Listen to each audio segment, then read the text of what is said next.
Bienvenidos a la Noche Infinita. Antes de comenzar, cuéntanos en los comentarios desde dónde nos escuchas y qué temáticas te gustaría que exploremos en el futuro.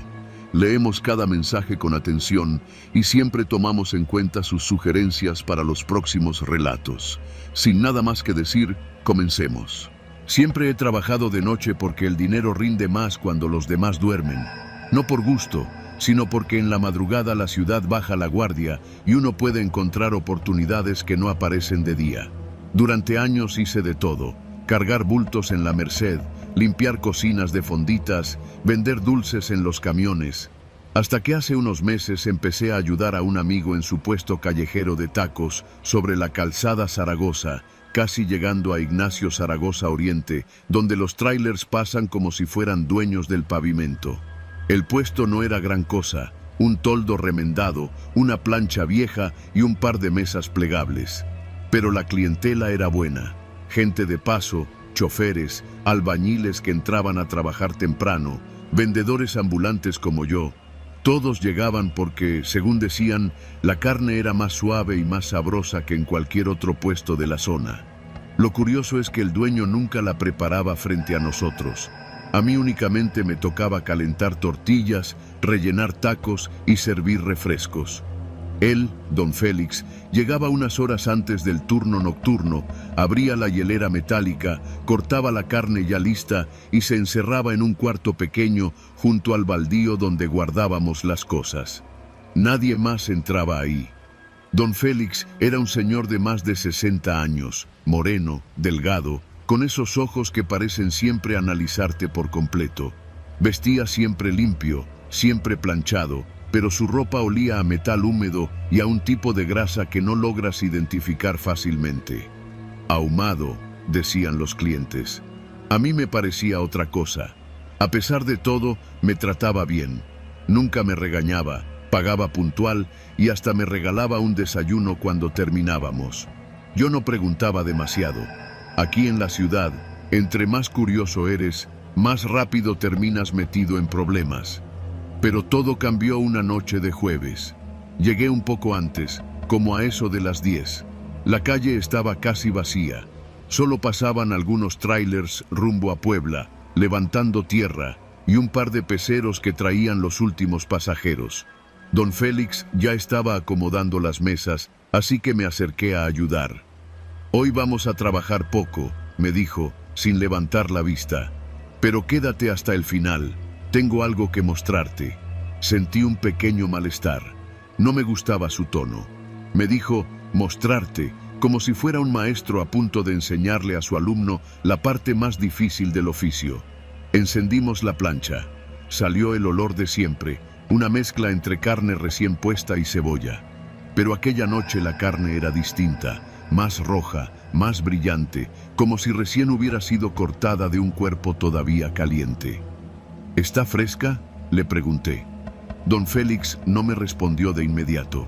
Solo se quedó viendo la plancha, como si esperara algo. «Fresquísima», dijo al fin, «de los mejores proveedores». Eso me puso incómodo. Nunca hablaba de sus proveedores. Nunca dijo nombres, ni lugares, ni precios. Era como si la carne apareciera mágicamente en la hielera cada noche. Atendimos a los clientes de siempre, todo normal. Pero cerca de las 12:30 pasó algo raro. 3 hombres bajaron de una camioneta vieja. No parecían clientes comunes. Traían chamarras de piel, mochilas negras y un olor a sudor viejo que dolía en la garganta. Se sentaron sin pedir permiso, y uno de ellos, un tipo robusto de rostro partido por una cicatriz, saludó a don Félix con demasiada confianza. «¿Ya está la entrega?», preguntó. Don Félix no respondió.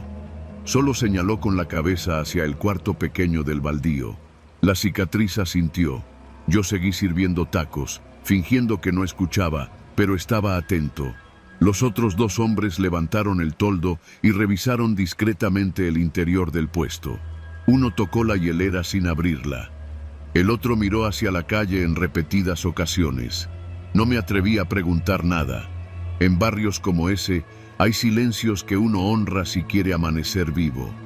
Después de comer, La cicatriz sacó un fajo grueso de billetes y lo dejó sobre la mesa. Como siempre, Félix, dijo. El jefe quedó contento con la última. Dice que lo hagamos igual. Don Félix tomó el dinero sin contarlo. Eso también era raro. Él siempre contaba los billetes. Se fueron sin despedirse. Su camioneta rugió y desapareció hacia el norte. Don Félix siguió trabajando como si nada. Pero yo ya no podía concentrarme. Cerca de la 1, cuando ya no quedaban clientes, él apagó la plancha, me pidió que cerrara las mesas y luego señaló el cuarto. Vamos, nunca antes me había pedido que entrara ahí. Por fuera parecía un cuarto improvisado hecho con láminas y madera vieja. Tenía una puerta metálica oxidada y una cortina negra cubriendo las rendijas. Sentí el corazón apretar mi pecho, pero lo seguí. Cuando abrió la puerta, me golpeó un olor penetrante, distinto a la carne cocinada. Era un olor más crudo, más húmedo, más cercano al olor que queda cuando destapan un drenaje tapado. La luz era amarillenta. El cuarto estaba lleno de ganchos colgantes, mesas de metal y una hielera grande, del doble de tamaño que la del puesto. En una esquina había cajas negras con etiquetas sin marcas. Aquí trabajamos la carne, dijo él, casi orgulloso. Yo no podía hablar. El estómago se me hizo un nudo. Se acercó a la hielera grande y la abrió. Pensé que vería solo más carne roja, trozos, huesos, vísceras quizá, pero lo que vi era otra cosa. Trozos de piel humana tatuada, brazos desmembrados, fragmentos que reconocí claramente como partes de personas. El color, los vellos, la textura, era humano. No había duda. Retrocedí instintivamente. ¿Qué es esto? Don Félix cerró la hielera con calma. No parecía alterado. No te asustes. No es lo que crees. Yo no mato a nadie. Yo solo trabajo con lo que me traen. ¿Quiénes? Pregunté, temblando. Carniceros, respondió. Pero no carniceros comunes. Carniceros que operan por encargo. Gente que limpia problemas. Narcos, policías corruptos, patrullas enteras. Todos recurren a ellos en algún momento. Cuando hay cuerpos que desaparecer, ellos los procesan. Y yo tengo un pacto con ellos. Sentí que me faltaba el aire. ¿Por qué me lo enseñas? Porque ya trabajaste suficiente conmigo. Y si vas a seguir, necesitas saber de dónde viene la carne. Aquí nada se desperdicia. Nada. Ellos me dejan partes que no les sirven. Yo las convierto en carne que nadie cuestiona. La gente come, paga y se va creyendo que es res o cerdo. Y nadie investiga. Nunca. No podía creerlo. Creí que iba a vomitar. Pero él siguió hablando. Los hombres que vinieron hace un rato son intermediarios. Mañana traerán otro lote. Y quiero que tú me ayudes con la preparación. Ya es hora de que aprendas el negocio completo. Se acercó a la puerta y la cerró por dentro, bajando el seguro. Vamos a empezar con algo pequeño, dijo, buscando unas bolsas negras. No tengas miedo. Esto es trabajo, nada más. Mi respiración se volvió un jadeo. Busqué con la mirada algo con que defenderme. Había cuchillos, pero él estaba cerca, muy cerca. No puedo, logré decir. Esto es demasiado. Él sonrió, pero no era una sonrisa amable. Puedes, ya estás dentro, y los que están dentro no salen. Sabía que decía la verdad. Si yo desaparecía, sería solo otro cuerpo más en su hielera. Pero cometió un error. Se dio la vuelta para abrir una bolsa, y yo aproveché. Tomé un gancho de metal del suelo y lo golpeé con todas mis fuerzas en la pierna. Cayó de inmediato. No me detuve a ver si iba a levantarse. Abrí la puerta, salí corriendo y crucé la avenida sin pensar. Los trailers tocaron el claxon, frenaron, casi me mato, pero no me detuve. Corrí por varias cuadras hasta que encontré una patrulla. Les conté todo, tartamudeando. No sé si me creyeron de inmediato, pero cuando llegaron al puesto, don Félix ya no estaba. El cuarto seguía abierto. La hielera también. Todo lo que había dentro había desaparecido. Las autoridades dijeron que quizá exageré, que tal vez fue producto del cansancio, que no había pruebas de nada. El puesto fue desmantelado y yo me quedé sin trabajo, pero vivo. A la semana siguiente, mientras regresaba a mi casa por Avenida Texcoco, vi un nuevo puesto recién instalado. Mismo modelo de toldo, mismo olor particular y un nuevo letrero: Tacos Félix, carne garantizada, siempre fresca. No me acerqué, ni lo haré jamás, porque ahora sé cómo huele realmente la carne humana cuando la calientan en una plancha.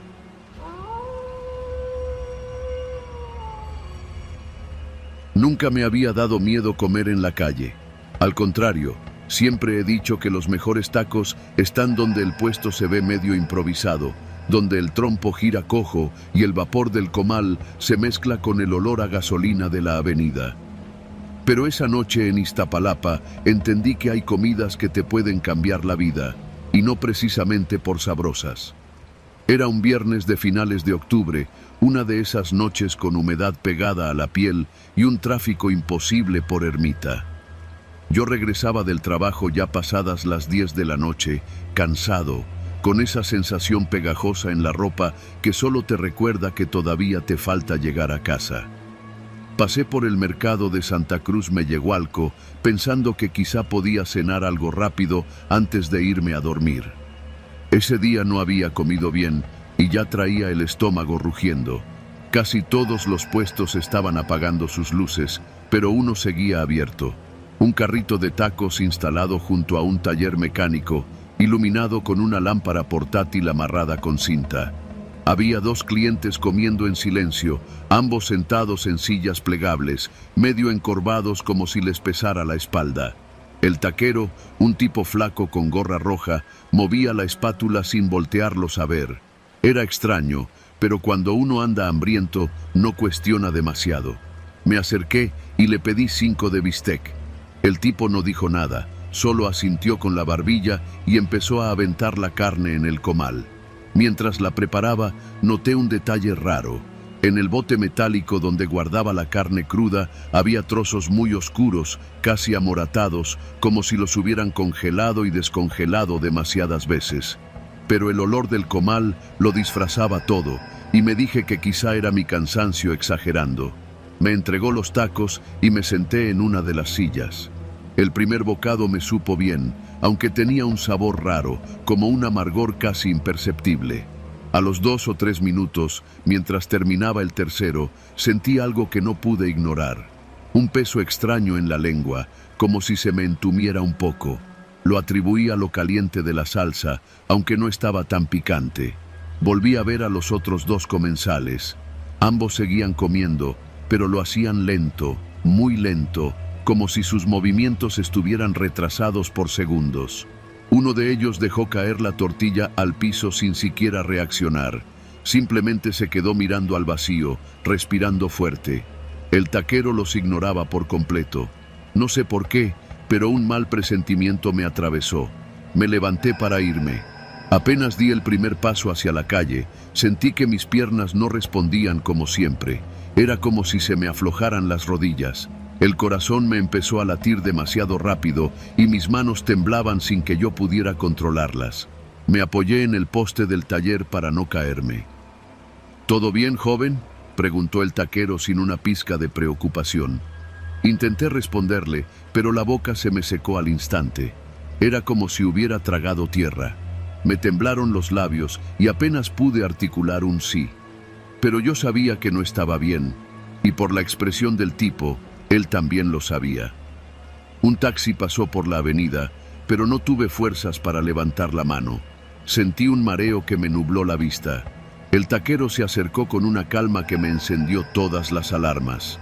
Su expresión ya no era neutra, era una mirada calculadora, de esas que uno reconoce en la gente que ha hecho cosas peores de las que confiesa. Si quiere, siéntese tantito. Ahorita se le pasa, me dijo, y puso su mano en mi hombro. Su toque me dio más miedo que el mareo. Intenté apartarlo, pero mis músculos ya no reaccionaban igual. Fue ahí cuando escuché una frase que nunca voy a olvidar. No se preocupe, joven, a todos les pega diferente. Ahorita lo llevamos con el Señor. El Señor. Las palabras me hicieron reaccionar con un chispazo de lucidez. Ese "lo llevamos" sonaba a que no era el primero. Y esos clientes casi dormidos tampoco estaban ahí por antojo. Yo estaba cayendo en algo más grande, algo que no había alcanzado a reconocer. Me obligué a caminar hacia la avenida, aunque mis piernas se movían torpes, como si no fueran mías. El taquero intentó detenerme con un agarre más firme, y fue justo ahí cuando me dio un golpe de adrenalina. Me solté con brusquedad y empecé a caminar tambaleándome lo más lejos que pude. Escuché que me gritó algo, pero no me volteé. Crucé sin fijarme si venían autos. Escuché claxonazos, frenadas bruscas, insultos. Todo sonaba demasiado lejos, como si estuviera bajo el agua. Logré llegar a la otra acera, donde había una tienda cerrada y un par de señores jugando dominó afuera. Uno de ellos me vio llegar tambaleándome, respirando como si hubiera corrido un maratón. «Joven, ¿está borracho o qué?». Negué con la cabeza. Apenas pude decir: «Comí en ese puesto. Me siento extraño». Los hombres se levantaron de inmediato, como si supieran exactamente qué hacer. Uno me sostuvo del brazo para que no me desplomara. El otro vio hacia el puesto con una expresión dura, como de reconocimiento. «Otra vez ese cabrón», murmuró uno de ellos. «Te dieron algo, joven. Eso no es normal».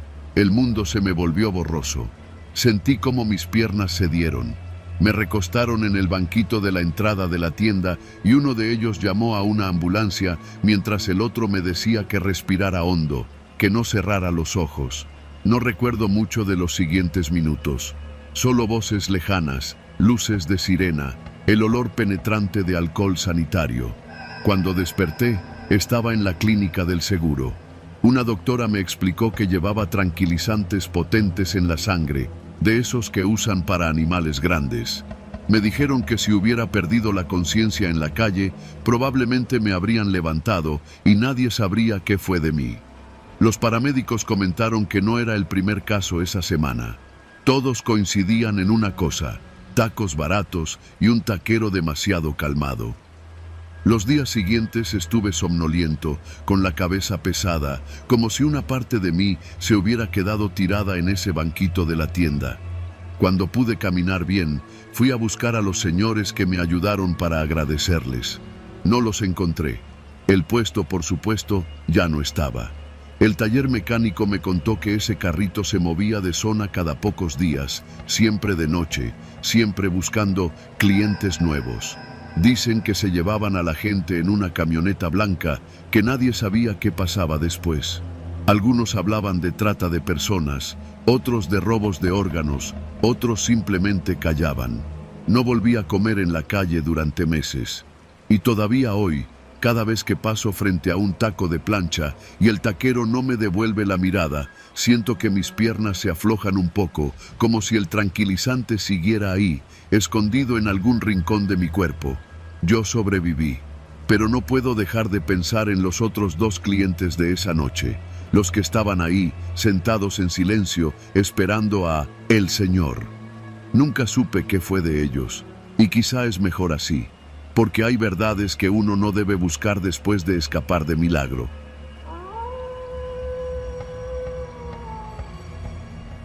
Nunca pensé que terminaría metido en ese tipo de situaciones. Cuando entré a la Policía Municipal de Celaya, lo hice con la idea de que mi trabajo consistiría en cosas simples: dirigir el tráfico cuando fallaran los semáforos, responder a peleas entre vecinos, revisar documentos. Cosas rutinarias, pues. Pero, como siempre, la realidad se encargó de ponerme en mi lugar. Todo comenzó una madrugada de finales de agosto. La ciudad estaba húmeda todavía por una lluvia que había durado casi toda la tarde. Yo iba manejando la patrulla por la avenida Irrigación, una de esas calles donde los puestos callejeros aparecen como hongos cuando cae la noche. Iba de mal humor, porque me habían dejado encargado del turno nocturno por un cambio improvisado y traía el estómago vacío desde hacía horas. Fue entonces cuando vi el puesto. Estaba instalado bajo un toldo rojo desteñido, con un letrero pintado a mano que decía: Tortas La Güera, las mejores de la madrugada. Hasta ahí nada raro. En esa zona había varios puestos, pero ese nunca lo había visto antes. Y créeme, en mis rondines yo los conocía todos. Lo que sí me brincó de inmediato fue el tamaño. No era uno de esos carritos improvisados. Tenía parrilla grande, refrigerador pequeño, plancha en acero, bancos de plástico, luz directa y hasta una hielera azul enorme. Demasiado completo para ser algo temporal. Me estacioné junto, más por curiosidad que por deber. «Buenas», dije mientras me acercaba. «¿Tiene permiso para operar aquí?» La mujer detrás del puesto, una señora de unos 40 y tantos años, me dedicó una sonrisa tranquila. Morena, cabello recogido, delantal bien limpio, manos rápidas preparando una torta gigante que olía delicioso. «Oficial, apenas llevo instalándome unas semanas. Todavía no me entregan los papeles, pero ya están en trámite», respondió sin perder la calma. Esa frase, «ya están en trámite», es un clásico. A veces es cierta, la mayoría no. Hice lo que se supone que debía hacer. Pedirle datos, explicarle que no podía vender sin permiso, anotar su nombre. Ella cooperó con todo, sin mostrar molestia ni miedo. Eso me desarmó un poco, lo admito. Además, el olor de la carne en la plancha me estaba matando. Llevaba toda la noche oliendo gasolina, sudor y calles mojadas. De repente, el aroma a cebolla asada me dio directo en el hígado. Cuando terminé de anotar lo necesario, la mujer me dijo: «Mire, oficial, no le estoy pidiendo que me deje trabajar sin permiso para siempre. Solo hoy. Échese una tortita, está por mi cuenta». De verdad, claro que dije que no. La regla es clara, no aceptar nada, absolutamente nada. No importa si es una botella de agua o un café, pero soy humano y el hambre es traicionera. No puedo aceptar, insistí, con dignidad que me duró exactamente medio minuto. «Ándele», repitió ella, sirviendo el bolillo caliente, abriendo la plancha, dorando la carne. «Va a ver que no se va a arrepentir». Mordí la torta. Y santo Dios. Carne bien sazonada, jugosa, ni muy salada ni muy grasosa. El pan suave pero firme, la salsa verde con un sabor casero que daba gusto. Fue tan buena que me olvidé de lo que estaba haciendo ahí. «Está muy buena», admití. «¿Verdad que sí? Para que vea que aquí no hacemos nada malo. Yo solo trabajo y doy buena comida». Me fui, diciendo que regresaría para verificar lo del permiso en unos días, y cuando subí a la patrulla ya sabía que regresaría, aunque no fuera por trabajo. Pasaron 3 noches antes de que volviera, no por corrupción, como luego la gente piensa, sino por hambre real y porque, para mi desgracia, el recuerdo de esa torta me perseguía como una canción pegajosa. Esta vez llegué sin intención de clausurar nada, solo de cenar. Ella me vio desde lejos y rió. Sabía que iba a volver, oficial. Nomás vine a ver si ya tramitó su permiso. Mentí descaradamente. Me preparó otra torta, también gratis, y luego otra tarde, y luego otra. En menos de 2 semanas era cliente fijo. El problema fue que no era el único policía que empezaba a caer ahí. Primero fue el Cacho, un compañero que vivía comiendo en la calle. Luego, el Herminio, que tenía fama de aceptar favores de negocios para no molestarlos. En poco tiempo, el puesto de la güera se volvió punto frecuente de varios oficiales del turno nocturno. Y ahí empezó todo a torcerse. Porque la güera, muy amable y todo, tenía algo raro. Primero, nunca abría temprano. Solo aparecía después de la medianoche, lloviera, tronara o temblara. Segundo, siempre traía mercancía fresca, demasiada para ser un puesto nuevo y pequeño. Tercero, nunca vi que alguien la ayudara a cargar nada. Todo lo hacía sola. Poner mesas, mover hieleras, conectar luces. Demasiado esfuerzo para una sola persona, y aún así jamás la vi cansada. Pero lo más raro, ella sabía demasiado.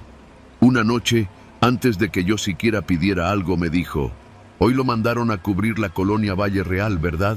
Ahí están robando catalizadores. Cuídese, oficial». Yo me quedé helado. ¿Cómo sabía eso? La asignación la había recibido apenas 40 minutos antes por radio interno. ¿Quién le dijo?, pregunté. «Ay, oficial, usted sabe que siempre se enteran cosas», respondió encogiéndose de hombros. Eso no era respuesta. Y así pasó con varios compañeros. Sabía quién estaba peleado con quién traía problemas en su casa, quién había tenido una discusión con el comandante, quién andaba corto de dinero. Nada sobrenatural, solo información. Demasiada información, demasiado precisa. Empecé a sentir algo incómodo, una alerta interior que me decía que algo no estaba bien. Una madrugada llegó el comandante Ábalos, un tipo cuadrado, duro, que nunca aceptaba un no por respuesta.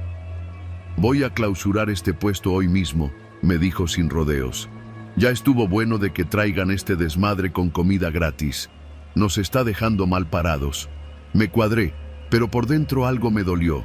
Yo también estaba consciente de lo mal que se veía que varios policías visitáramos un puesto sin permiso, comiendo sin pagar. Ábalos bajó de la patrulla y caminó hacia la güera con firmeza. «Buenas noches, se va a retirar. No tiene permiso para operar aquí», ordenó. La güera lo vio sin sorpresa. Lo único que hizo fue limpiar sus manos con el trapo y decirle: «Oficial, si me deja terminar esta torta, le preparo una especial a usted. Le va a gustar». «¿A mí?», respondió Ábalos con burla. «¿Cree que me voy a vender por una torta?». Ella no contestó, simplemente siguió cocinando. Y entonces pasó algo que todavía hoy me pone nervioso de solo recordarlo. Un hombre se acercó corriendo desde la esquina. Se veía desesperado, sudando, nervioso. «Señor comandante, allá atrás acaban de meterse a una tienda, creo que es un asalto, ¡corran!». Ábalos volteó a verme, dio una orden rápida y ambos nos subimos a la patrulla. Cuando arrancamos, escuché detrás de mí: «No se preocupe, oficial Ábalos, aquí lo espero». Esa frase, dicha con calma absoluta, me perforó el estómago. Fuimos al reporte. Tardamos casi media hora en regresar. Y todavía no sé si lo que vimos fue coincidencia o destino. Cuando volvimos, Ábalos fue el primero en bajarse. «Voy a cerrar esto a la fuerza si es necesario», gruñó. Pero la güera ya no estaba. El puesto entero había desaparecido. No solo cerrado, desaparecido. No había rastro de mesas, hieleras, parrillas, nada. Ni siquiera huellas en el suelo mojado. Ábalos frunció el ceño. «¿Dónde diablos?». Yo sabía que no había tenido tiempo material para desmontar todo aquello tan rápido. Era imposible. Pero aún así, me quedé callado, porque no tenía ninguna explicación lógica. Esa misma noche, Ábalos se fue molesto, diciendo que al día siguiente montaría vigilancia fija para impedir que ese puesto volviera a aparecer. Spoiler, sí volvió. 3 noches después. En el mismo sitio, igual de impecable, como si nunca hubiera desaparecido. Para no hacer el cuento más largo, Ábalos fracasó. Él y varios policías más intentaron clausurarla en distintas ocasiones, pero siempre ocurría algo. Llamado urgente a otra colonia, operativo improvisado, reporte de emergencia. Al final, terminaban yendo solos, sin refuerzos, sin supervisión, y comiendo. Sí, comiendo, todos. Eventualmente, nadie volvió a intentar cerrarla. Y la pregunta que todos me hacían, si se enteraban de la historia, era: ¿por qué ninguno denunciaba corrupción? ¿Por qué ninguno se negaba? ¿Por qué seguíamos yendo? No era brujería ni nada de esas cosas. Era mucho más simple y mucho más humana. Ella sabía lo que cada uno necesitaba. Lo sabía de verdad. A mí me daba comida cuando sabía que no había podido cenar por estar cubriendo 2 turnos seguidos. Al Cacho, que tenía problemas con su esposa, le daba consejos que siempre resultaban ciertos. Al Herminio le soltó un comentario sobre no confiar en tal amigo, y semanas después ese amigo lo traicionó en un asunto de dinero. Ábalos, que era duro como piedra, una madrugada llegó cabizbajo, y la güera le dijo: «Hoy no le cobro porque sé que no está de ánimo. No se preocupe, el problema con su hijo se va a arreglar». Nunca supe cómo lo supo, pero a partir de ese día, Ábalos fue cliente fijo. Nunca más intentó cerrar el puesto. Yo tampoco. La última vez que la vi fue hace 7 meses. Llegué como siempre, con hambre y un poco cansado. La güera me tenía ya preparada mi torta favorita. «Oficial, hoy va por mi cuenta», me dijo. «Pues gracias, pero ahora sí me va a decir cómo le hace con lo de la información», bromeé. Ella sonrió, como si esperara esa pregunta desde hacía meses. «Ustedes creen que soy especial, pero no, solo escucho. La gente dice más de lo que piensa, sus gestos, sus rutinas, los detalles. Ustedes pasan por aquí todos los días. Yo solo observo. Así sé que necesitan. No era magia, era inteligencia pura, una capacidad de observación afiladísima. Daba miedo y admiración al mismo tiempo. Me comí la torta, agradecí y me fui. Al día siguiente, desapareció. Esta vez para siempre.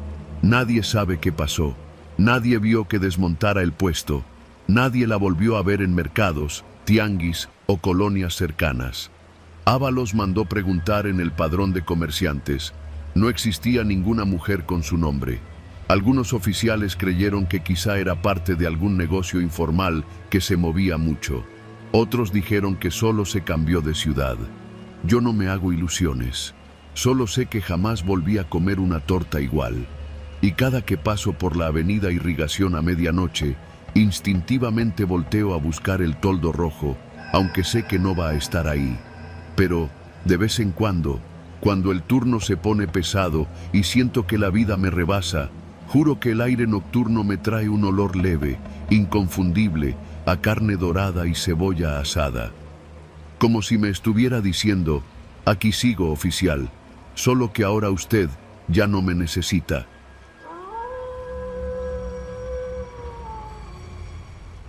Cuando pienso en cómo terminó todo, todavía me cuesta aceptar que fui capaz de llegar tan lejos. Pero también sé que en esta ciudad, cuando la vida te arrincona, uno aprende a sobrevivir como puede, aunque eso implique ensuciarse el alma. Me llamo Rebeca y por casi 3 años trabajé en un pequeño puesto de tacos en la colonia Doctores, sobre una de esas banquetas agrietadas donde el calor del aceite se mezcla con el olor de gasolina y humedad.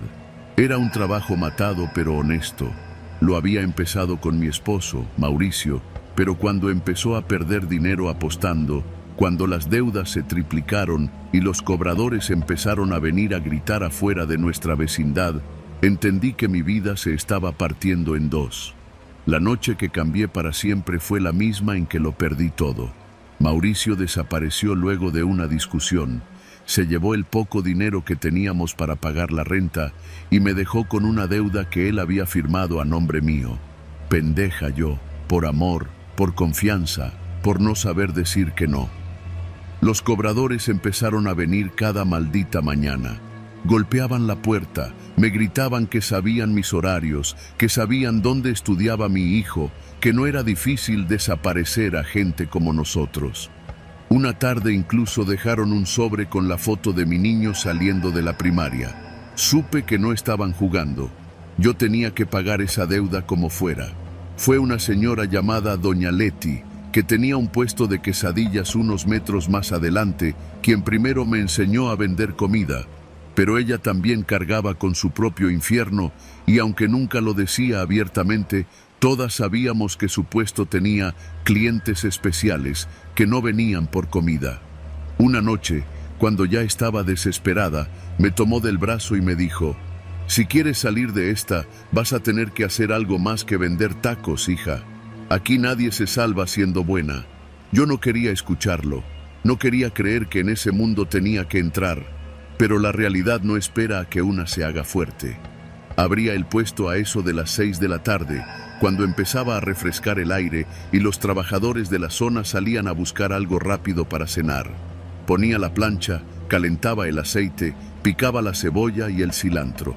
Intentaba mantener la rutina para no pensar demasiado, pero era imposible ignorar la mirada fija de ciertos tipos que se detenían más tiempo de lo normal frente al puesto.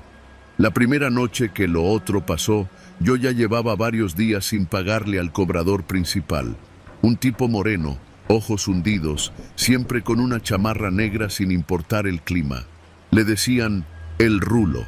Era como un perro callejero, flaco, silencioso, siempre vigilando, siempre esperando que te descuidaras. Esa tarde se acercó más de lo habitual. Traía las manos en los bolsillos y un olor a cigarro barato que se mezcló de inmediato con el vapor de la carne.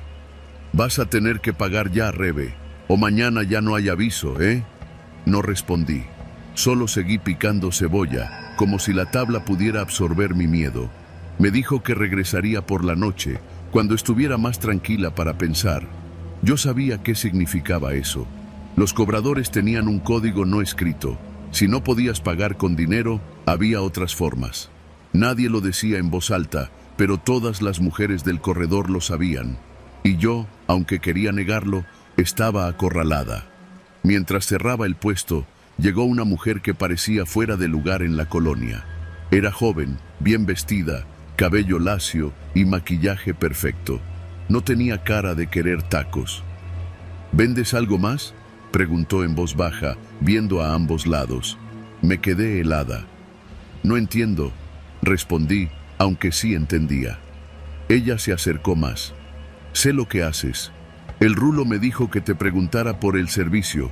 Me ardió la vergüenza en la garganta. No sabía qué decirle, pero ella sonrió, como si la incomodidad ajena le diera risa.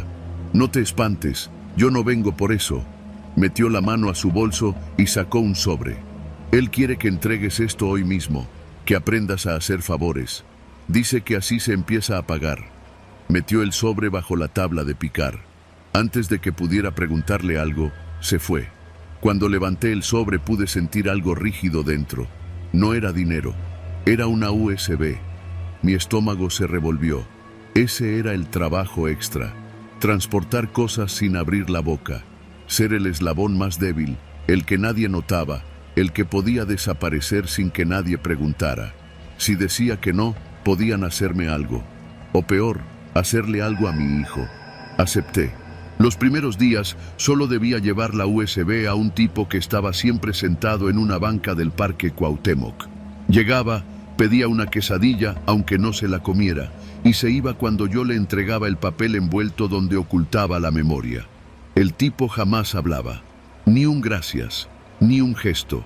Solo revisaba la envoltura y caminaba hacia Reforma como si su vida dependiera de ello. Yo me sentía sucia, asquerosa. No sabía qué llevaban esas cosas, pero no era legal. Y si era ilegal, tampoco era algo pequeño. Pero fue la tercera entrega lo que empezó a romperme. Esa noche el parque estaba vacío. No había borrachitos hablando solos, ni parejas discutiendo, ni vendedores ambulantes. Era raro verlo así, silencioso, como si alguien hubiera barrido a la gente con una aspiradora gigante. El tipo no estaba. En su lugar había un hombre diferente, más alto, más robusto, con una gorra demasiado baja para esa hora. Cuando me acerqué, él no pidió quesadilla. «Eres la de El Rulo, ¿no?», dijo con voz ronca. Asentí. Tenía la lengua seca. «Hoy no es una entrega, hoy es un favor distinto». Extendió la mano y me mostró una fotografía. Era un hombre flaco, cabello largo, barba descuidada, probablemente de mi edad. «Mañana va a pasar por tu puesto a eso de las 8:30. Tú lo detienes, te va a pedir dirección. Tú le dices que esperas a alguien en la esquina. Nosotros hacemos lo demás».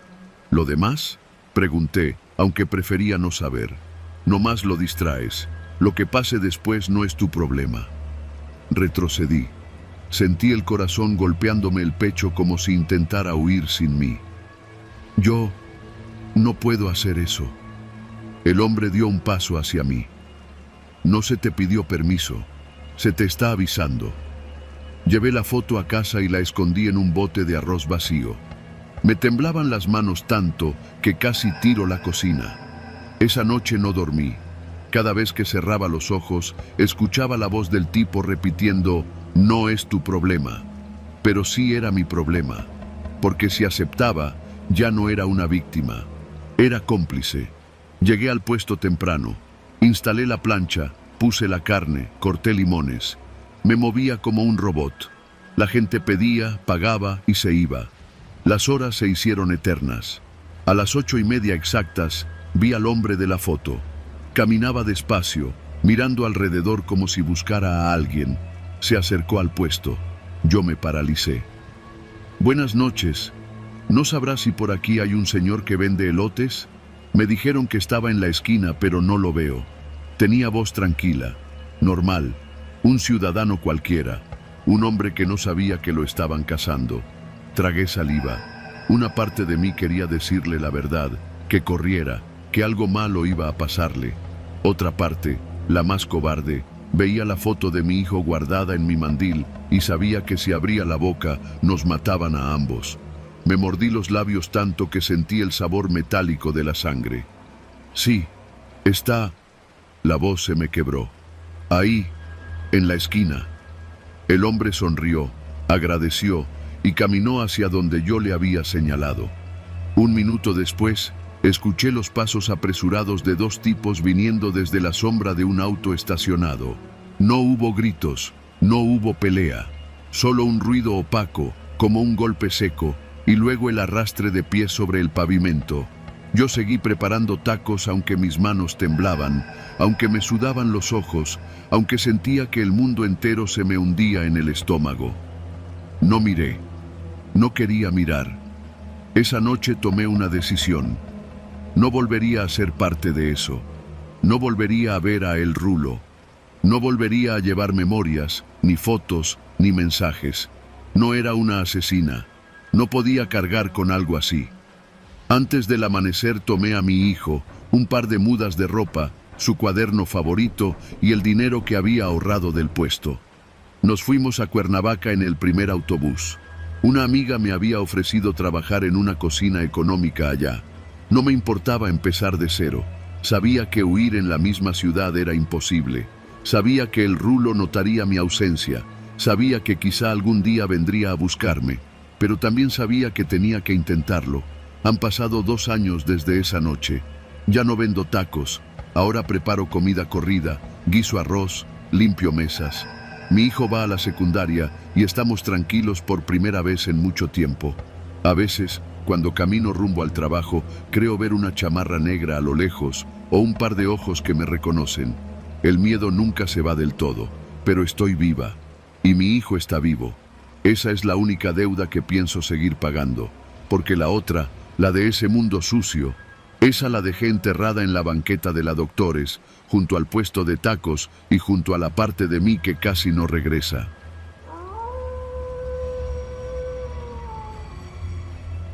Nunca he sido muy especial para cenar afuera, pero desde hace años tengo la costumbre de ir a los puestos callejeros de mi colonia en la Ciudad de México, sobre todo los que se instalan cerca del Metro Nativitas. Entre semana, después del trabajo, me gusta caminar por la calzada de Tlalpan y detenerme en alguno de esos puestos donde venden quesadillas, pambazos o tacos que huelen a gloria. El humo se mezcla con el ruido del tráfico y con las voces de los vecinos que pasan, y aunque pueda sonar raro, ese caos me ayuda a relajarme. De todos esos puestos, mi favorito siempre fue el de Doña Mireya, conocido como Las Picositas. Ella era una señora de carácter fuerte, siempre con su mandil rojo manchado de salsa y su pelo recogido en un chongo que parecía nunca deshacerse. Su sazón era increíble. Las quesadillas de flor de calabaza con queso fresco todavía las recuerdo como si las tuviera enfrente. Pero lo que hacía al puesto especial no era solo ella, sino la gente que la ayudaba.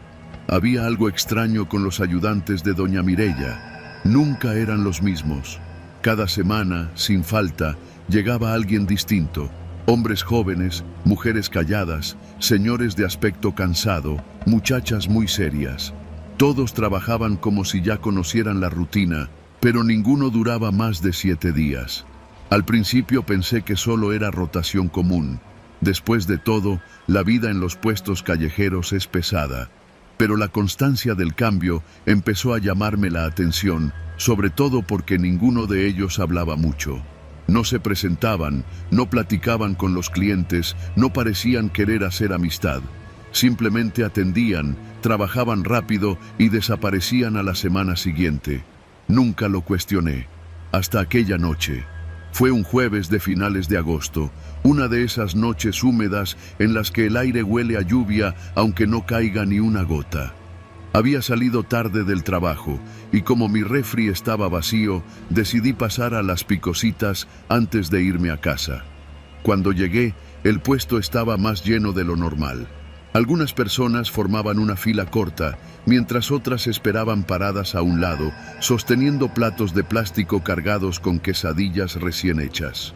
Doña Mireya estaba atendiendo como siempre, moviéndose entre las ollas con una velocidad que no parecía ir de acuerdo con su edad. A su lado había dos ayudantes nuevos, una muchacha delgada, cabello corto, cara inexpresiva, y un hombre mayor, muy alto, con la piel curtida y los ojos hundidos. Su expresión era difícil de descifrar, como si estuviera agotado, pero al mismo tiempo alerta. Lo que me llamó la atención fue que ninguno de los dos miraba a los clientes. Atendían con la vista clavada en la comida, evitando el contacto visual. Cuando me tocó pedir, saludé a doña Mireya. «Buenas noches, ¿cómo está?» Ella, sin levantar la vista del comal, respondió. «Aquí, joven, dándole. ¿Las de siempre?» Asentí. Mientras esperaba, el señor alto colocó mi quesadilla en un plato. Sus manos eran grandes y ásperas, como si hubiera trabajado toda su vida cargando costales. La muchacha, en cambio, tenía unas manos finas, limpias, demasiado limpias para alguien que pasa horas entre aceite y masa. Ese detalle me pareció curioso. Ya me iba cuando escuché una voz baja cerca de mí. «No regreses mañana». Me quedé inmóvil. Busqué con la mirada al que había hablado, pero todos estaban ocupados. Doña Mireya seguía cocinando, los clientes comían o esperaban, y los ayudantes trabajaban sin inmutarse.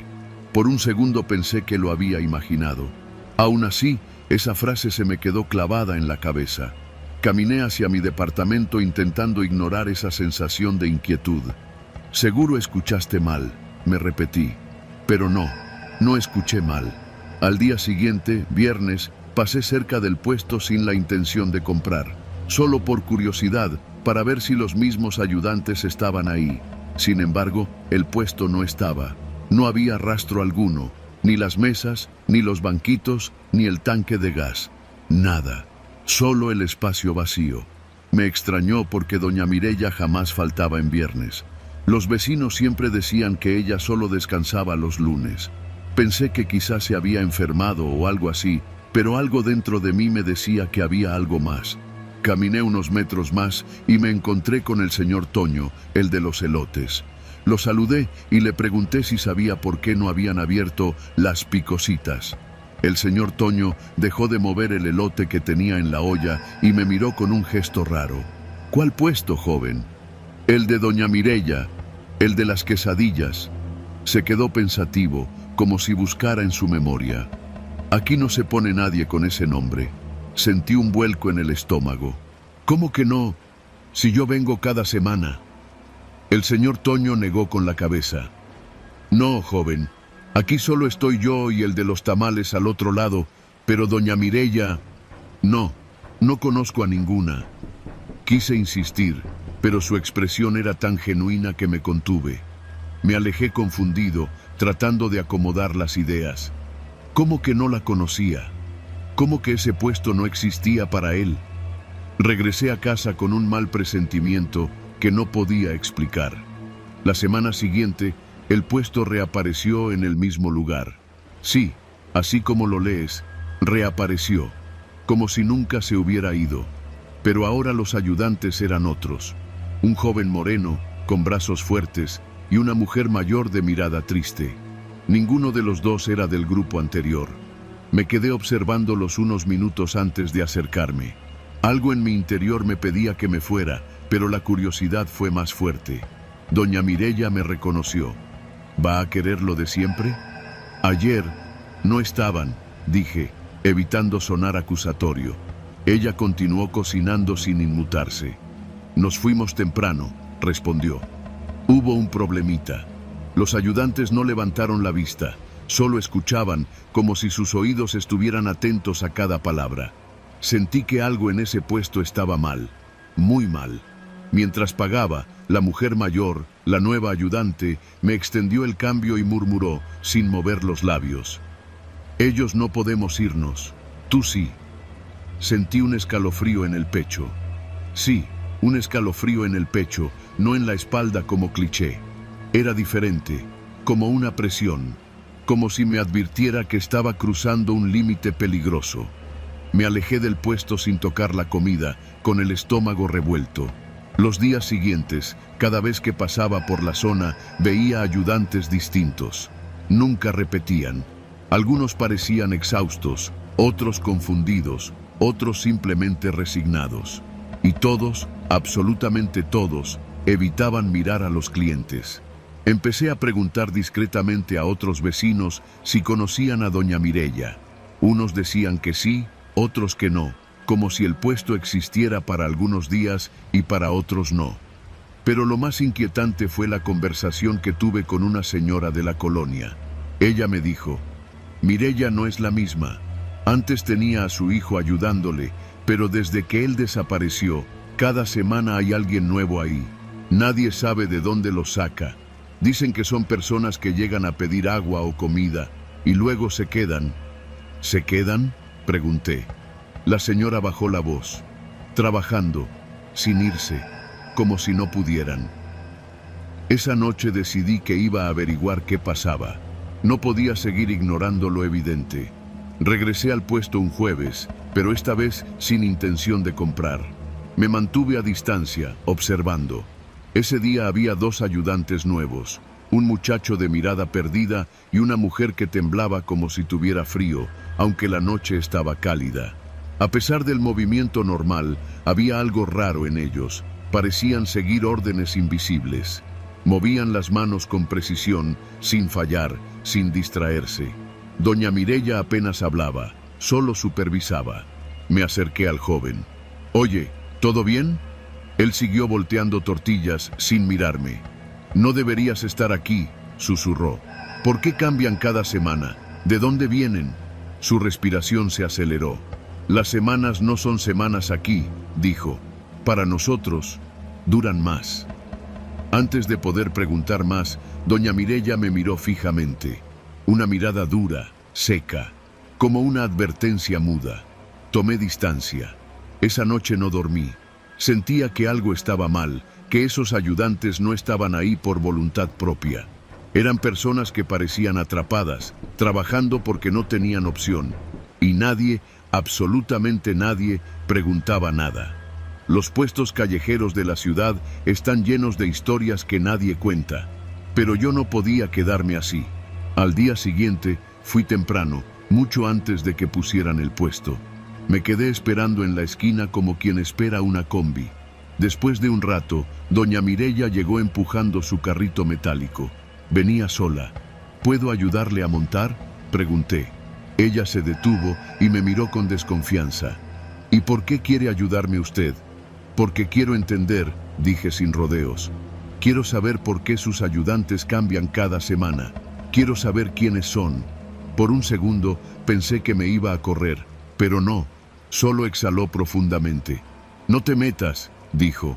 «Hay cosas que es mejor dejar como están». «Ellos no están bien», respondí. «Se nota. No están ahí por gusto». Doña Mireya guardó silencio unos segundos y luego habló casi en un susurro. «La gente llega sola. Yo no los busco. Ellos vienen, piden trabajo y no se van. Se quedan atrapados en la rutina, en el puesto, como si algo de aquí los jalara. Y cuando por fin se pueden ir, otro llega a ocupar su lugar. No les paga. ¿No puede decirles que se vayan?». «No se trata de eso», dijo, mirando el puesto como si fuera un animal vivo. «Hay cosas que no controlo, cosas que este trabajo trae. Los puestitos no son lo que parecen. Mucha gente llega rota, sin rumbo. Aquí encuentran algo que tú no entenderías. Y cuando ya no les sirve, se van. Pero nunca quedan iguales». La miré en silencio, sin saber qué responder. Ella agregó: «Vete ya, no sigas viniendo. No le hagas compañía a la gente que ya no tiene rumbo, porque estas cosas escogen y no vas a querer que te escojan a ti». Sentí el cuerpo ligero, como si hubiera escuchado una verdad incómoda. Me fui sin mirar atrás. Desde entonces no volví al puesto, no por miedo, sino por respeto, pero todavía paso por ahí a veces, de lejos. Lo curioso es que cada que paso, el puesto tiene gente distinta, nuevos clientes, nuevos ayudantes, nuevas caras perdidas. Y aunque parezca absurdo, siento que los ayudantes me miran, incluso cuando sé que nunca levantan la vista. A veces, cuando pienso demasiado en aquella noche, creo entender lo que Mireia quiso decirme. Hay trabajos que no solo te cansan el cuerpo, sino que te absorben la vida, el rumbo, la voluntad. Y algunos puestos callejeros, como los que ves diario sin pensarlo, son como remolinos para la gente rota. Lugares donde quienes no tienen a dónde ir se quedan atrapados hasta que dejan de ser ellos mismos. Yo tuve la suerte de irme a tiempo, ellos no.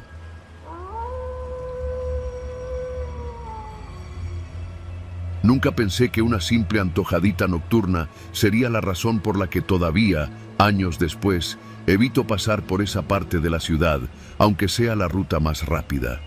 Antes de todo lo que pasó, yo era de esos que disfrutaban caminar por la colonia Narvarte en las noches cálidas, cuando los vecinos sacaban sillas a la banqueta, los perros ladraban desde los balcones y el olor de los tacos llenaba cada esquina. Pero lo que viví aquella vez cambió la manera en que veo los puestos callejeros y a la gente que los atiende. Todo empezó un viernes. Había salido tarde de la chamba y venía muerto de hambre. No quería cocinar nada en mi departamento, así que decidí caminar hacia la avenida donde, casi siempre, había puestos de quesadillas, pambazos, tortas y otros antojitos. Era pasada la medianoche. Lo sabía porque antes de salir había visto el reloj de pared marcando algo así como la 1:30, aunque, para ese momento, esa hora ya no importaba. Lo curioso fue que, al llegar, noté que la mayoría de los puestos estaban cerrados. Digo, era tarde, pero normalmente varios seguían abiertos. La avenida se veía extraña, demasiado silenciosa para un viernes. Seguí caminando hasta que lo vi. Un puesto solitario, muy bien iluminado, con su lona verde fosforescente donde se leía Los Combos Verdes. El nombre no tenía sentido, pero el olor que salía de la plancha me hizo acercarme sin pensarlo. Carne sonando contra el metal caliente, cebolla caramelizándose, tortillas inflándose. Todo eso me atrapó antes de que mi cerebro pudiera decirme que algo no encajaba.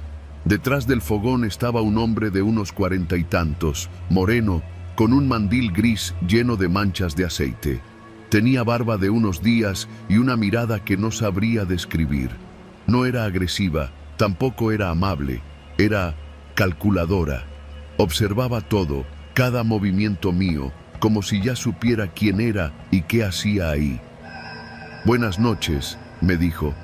«¿Vienes por el combo?» «¿Qué combo?», pregunté. El hombre sonrió, pero no de manera normal. Más bien parecía satisfecho de que yo hubiera preguntado eso. «Aquí solo vendemos combos», respondió. «Son baratos, llenadores y especiales». Le dije que sí, que estaba muerto de hambre y que me preparara lo que tuviera más rico. El hombre soltó una risa corta. «Aquí no se paga con dinero», dijo, sin dejar de mover la espátula. «Los combos se pagan con una prenda íntima». Pensé que era una broma. Reí, esperando que él riera también. No lo hizo. «Es en serio», añadió. «Una prenda íntima, no importa cuál. Aquí la gente viene a despojarse y a comer». Quise irme en ese instante, pero había algo raro. Mi cuerpo no reaccionó. Me quedé allí, inmóvil, como si mis pies hubieran decidido esperar. Quizá era el hambre, quizá la sorpresa, quizá esa sensación de vergüenza que te da cuando piensas que alguien se está burlando de ti. Decidí actuar con seguridad, como si la situación no me hubiera afectado. «Suena curioso», dije, «pero mejor deme un taco normal, le pago lo que sea». El hombre volvió a levantar la mirada, más seria. «Aquí no se acepta dinero, solo prendas, y no me gusta repetirlo». Su voz tenía un tono seco, como si estuviera acostumbrado a que la gente obedeciera después de escucharlo. Me di cuenta de algo. No había clientes cerca, ninguno. Tampoco había autos pasando, ni vecinos sacando la basura, ni perros ladrando. Eran calles vacías, solo el puesto, solo él y yo.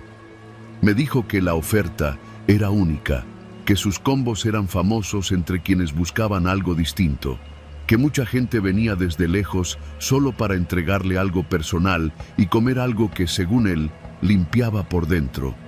No sabía si hablar, correr o seguirle el juego. Antes de que pudiera tomar una decisión, el hombre señaló una caja negra detrás de él, una caja que parecía recién comprada. En la tapa tenía un candado oxidado y en la parte superior letras marcadas a mano. Prendas recibidas, propiedad del puesto. No tenía sentido. ¿Por qué alguien guardaría ropa interior en una caja? ¿Qué tipo de gente venía aquí? ¿Qué clase de negocio extraño era ese? Muchos ya pagaron, dijo. Tú decides. Intenté marcharme. De verdad lo intenté. Pero cuando di el primer paso hacia atrás, escuché un ruido metálico muy fuerte detrás del puesto, como si alguien hubiera golpeado un bote vacío o arrastrado algo pesado. El hombre, sin voltear, dijo: si te vas, no regreses nunca. Y a veces, los que se van pierden más que una prenda. Una amenaza, abierta y directa, pero dicha con calma. Respiré hondo. Sabía que no iba a entregar nada personal. No iba a darle nada íntimo a un desconocido con un puesto sospechoso. Tenía que largarme. Si me corría, quizá lo dejaría atrás. Pero antes de correr, decidí hacer una cosa: ver qué había dentro de la caja. No sé por qué, pero tenía que saber. Esperé a que él girara para tomar tortillas. En ese instante, me acerqué a la caja, intenté levantar la tapa, pero no pude. No estaba cerrada con candado. El problema era otro. Algo desde adentro empujaba hacia arriba. Justo cuando sentí ese movimiento, el hombre gritó: ¡no abras eso! La tapa subió apenas unos centímetros y vi algo que me heló el cuerpo. Tela. Mucha tela. No prendas dobladas, sino bolas, como si las hubieran amarrado. Algunas tenían manchas, otras parecían recién dejadas. Lo peor fue lo que vi entre ellas: un pedazo de tela rasgada con manchas secas color café oscuro.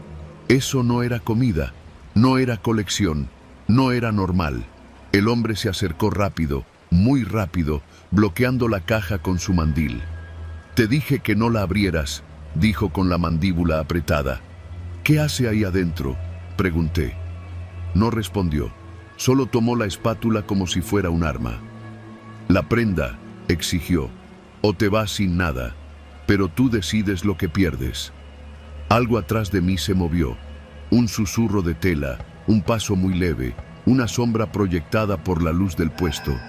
Giré un poco y distinguí dos figuras paradas al borde de la banqueta. Dos hombres, ambos sin expresión, ambos mirando fijamente al puesto, o a mí. Parecía que estaban esperando mi decisión. Mis piernas, al fin, reaccionaron. Corrí. No vi hacia atrás. No escuché si me gritaban. No supe si me siguieron. Solo corrí por varias calles hasta llegar a una avenida grande donde pasaban taxis y camiones. Esa misma noche cambié la cerradura de mi departamento. No dormí. Sentía que, en cualquier segundo, alguien tocaría mi puerta para pedirme la prenda que no entregué. Los días siguientes evité la zona. Una semana después, pasé por ahí en taxi, por curiosidad. El puesto ya no estaba. No había rastros de que hubiera existido. Solo quedaba una marca rectangular en el piso, como si alguien hubiera levantado algo apresuradamente. Pregunté a un señor que vende periódicos en la esquina. Me dijo que desde hace años aparece un puesto así, siempre de un color diferente, que ofrece comida a cambio de ropa íntima, y que la policía nunca logra encontrar al dueño, que los combos son famosos entre quienes buscan soltarse de algo. Le pregunté si sabía qué había en la caja. Me dijo, nadie lo sabe, pero la gente que entrega algo, luego no vuelve igual, y los que se niegan, a veces desaparecen. Le pagué el periódico aunque no lo quería, solo quería irme.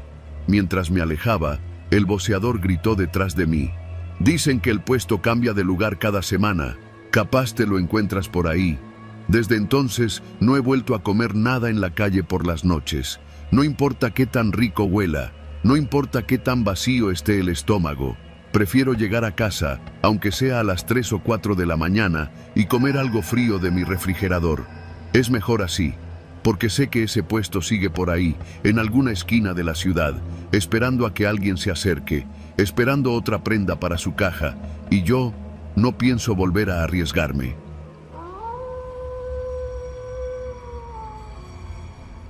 Siempre pensé que trabajar de noche en la ciudad era una especie de inmunidad. Mientras la mayoría duerme, uno aprende a moverse entre los huecos de la oscuridad sin llamar demasiado la atención. Durante mucho tiempo, eso funcionó. Hasta que acepté un turno extra en la colonia Doctores, en una construcción improvisada de un local comercial. Era una guardia sencilla: revisar que nadie se metiera, dar rondines cada cierta hora y reportar cualquier movimiento extraño.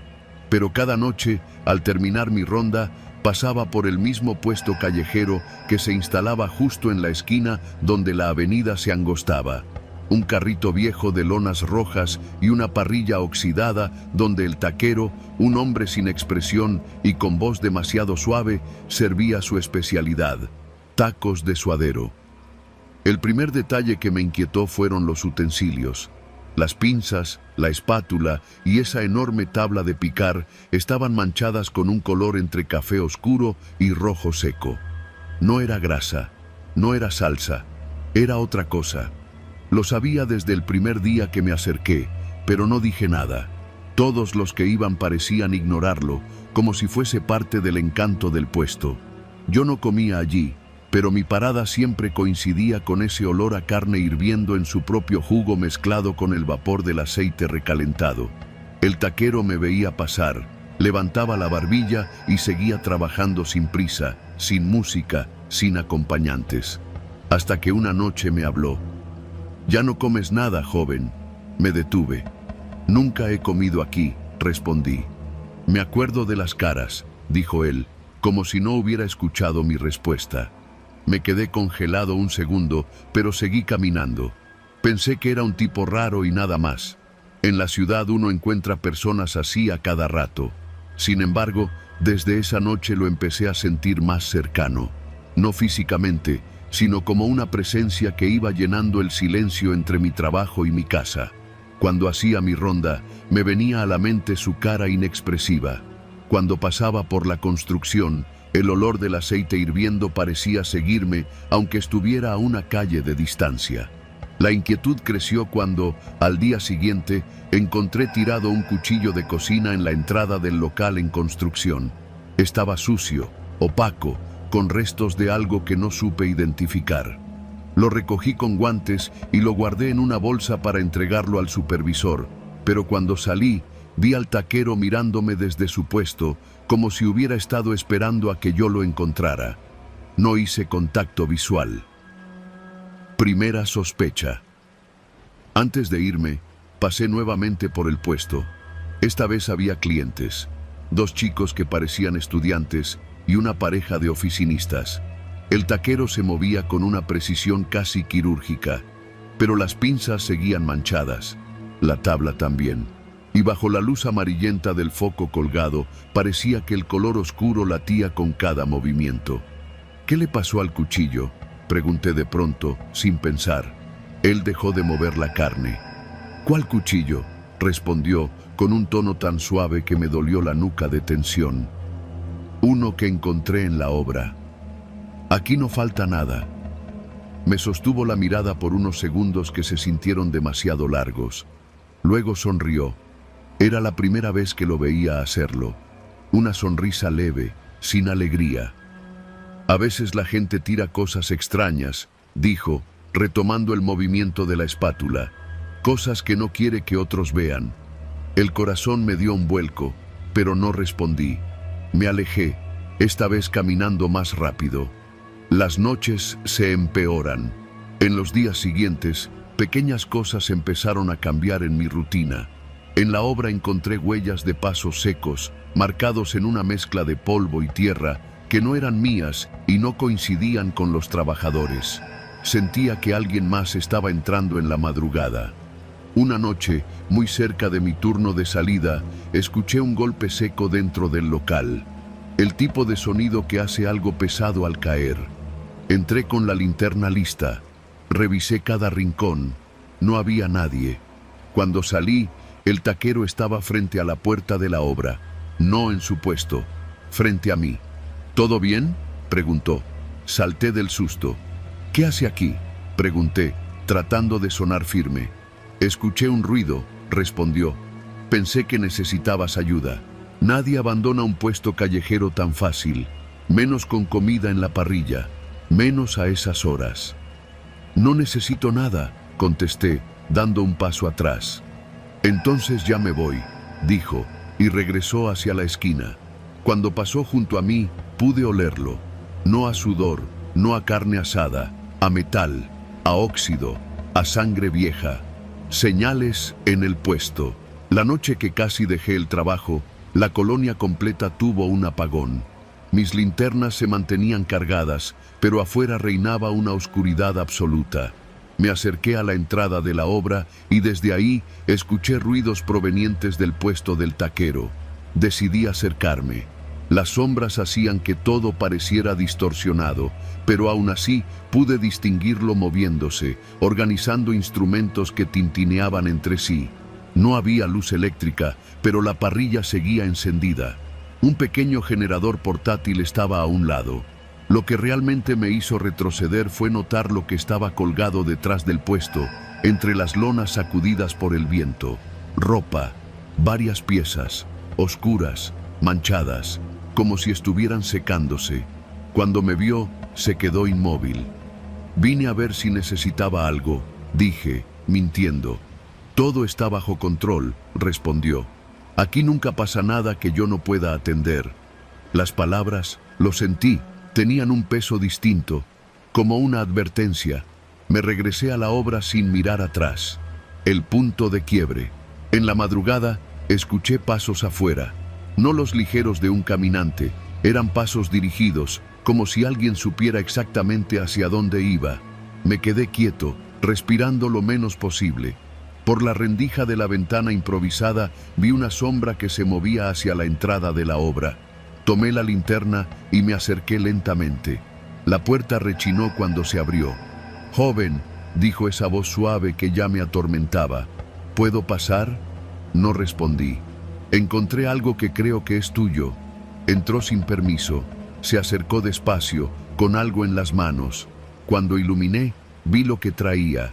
La bolsa donde yo había guardado el cuchillo hallado días antes. «Esto no es mío», dije. «Pero lo guardaste», respondió. Y pensé que tal vez querías entender por qué estaba ahí. Lo supe en ese instante. No era un comentario suelto, era una amenaza. No sé de dónde saqué el valor, pero dije, «Váyase, ahorita». Él dio un paso hacia mí. La sangre nunca se limpia del todo, ¿verdad? Mi mano tembló tanto que casi solté la linterna. El desenlace. Di un paso atrás. Él dio otro adelante. Cuando me arrinconó contra la pared, soltó la bolsa y sacó de su mandil las pinzas manchadas. «La gente no entiende lo que uno hace», susurró. Ese instante que siguió fue tan rápido que aún lo recuerdo borroso. Lo empujé con toda mi fuerza. Él perdió el equilibrio y cayó hacia atrás, golpeándose la cabeza contra uno de los pilares metálicos. Un sonido seco, terminal. Corrí hacia él, no por ayudarlo, sino porque temía que se levantara. No lo hizo. Apenas reaccioné, llamé a la policía, luego a mi supervisor. Cuando llegaron, revisaron el puesto. Detrás de las lonas encontraron bolsas negras, restos de ropa manchada y utensilios que no estaban destinados a cocinar. Nunca dijeron oficialmente qué encontraron, pero yo escuché a uno de los agentes susurrar. «Este cabrón llevaba años».